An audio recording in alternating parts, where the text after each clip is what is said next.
Well, joining us now is former acting Deputy Secretary of Homeland Security and visiting fellow at the Heritage Foundation, Ken Cuccinelli. Ken, good to see you again. Good to see you, too. You know what was interesting is when the president was asked why he's not going out of the border, he said that he didn't want to go because of this. Take a listen. One of the reasons I haven't gone down, all my chief folks have gone down, is I don't want to become the issue. I don't want to be, bringing all the Secret Service and everybody with me to get in the way. So this is being set up, and you'll have full access to everything once we get this thing moving. Okay, and just to be clear, how soon will that be, Mr. President? I don't know. Now, Ken, you're actually in a really unique spot because you were the acting deputy secretary that oversaw not just immigration policies, but you know a thing or two about the Secret Service. So how legitimate is that excuse?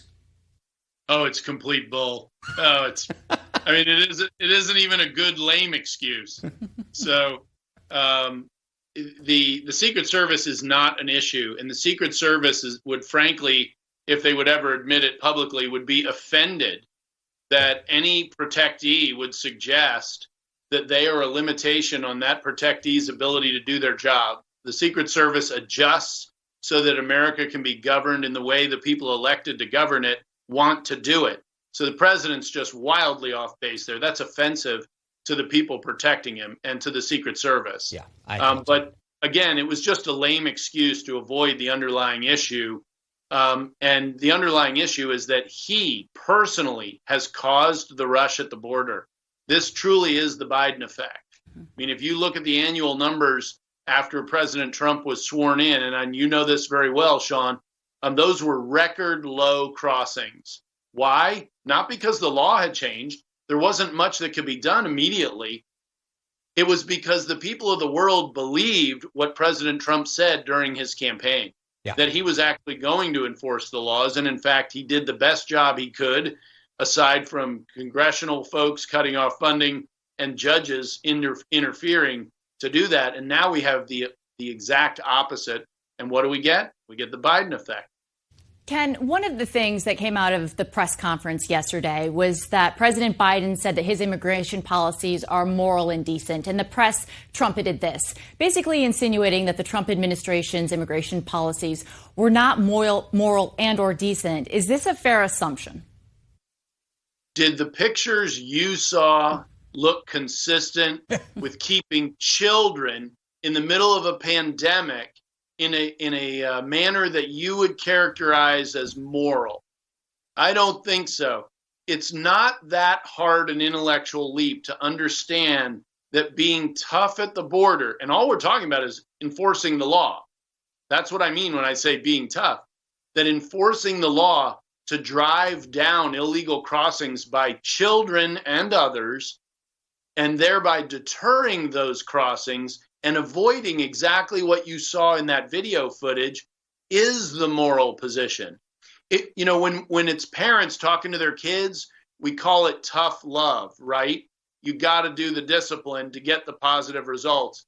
The same philosophy applies en masse when you have to enforce the law. And this president, who swore an oath to uphold the law, the first thing he did is rip out all of the enforcement mechanisms. They destroyed what we built over years. It is easy to destroy.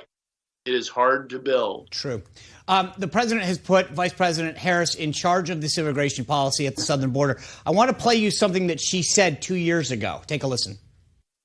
When that child arrives, to say, go back where you came from.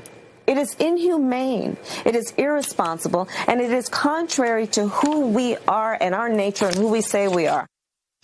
I want to play you one more thing because she said that about kids, so we're very clear she's not going to send them back. But then I also want to play you one other thing that she said about ICE agents, another group of folks that you're very familiar with. Take a listen to this. Are you aware of the perception of many about how the power and the discretion at ICE is being used to enforce the laws? And do you see any parallels? I do not see any parallels between I'm talking about perception. Officers and agents. I'm talking about perception. I do not see a parallel between what is constitutionally mandated as it relates to enforcing the law. Are you aware that there's a perception? I see no Are you aware that there's a that perception puts ICE in the same category as the KKK? So, Ken, here's the thing. She makes it clear this is the person who's going to be in charge of the border, that kids shouldn't be turned away, and that ICE agents are horrible people. What do you think about the person that's now going to be running our immigration policy? Well, first of all, when you put the vice president there, you demonstrate you think it's a crisis.